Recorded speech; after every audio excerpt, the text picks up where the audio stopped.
आज हम यहाँ जमा हुए हैं। इलेक्शन कमीशन का जो इलेक्शन कमीशन के फॉरेन फंडिंग केस जो है पीटीआई के अगेंस्ट, उसका आज फैसला इंशाल्लाह अभी थोड़ी देर में अनाउंस होगा। ये एक तारीख़ी दिन है। आज पाकिस्तान की, मुझे पूरी यकीन है कि इंशाल्लाह पाकिस्तान की सियासत में एक नई तारीख़ रकम की जाएगी। ये जंग जो थी ये हक और बातिल के दरमियान थी। ये जंग जो थी एक ताकत और इंसाफ के दरमियान में थी, सच्चाई के दरमियान में थी। इंशाल्लाह सच्चाई जीतेगी इंशाल्लाह, और ये जंग यहाँ पे ख़त्म नहीं होगी।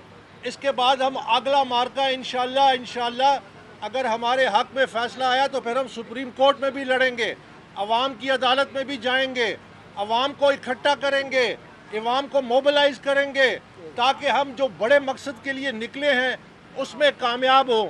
और साथ साथ मैं ये कहना चाहूँगा कि मेरी नज़र में इमरान खान आउट हैं।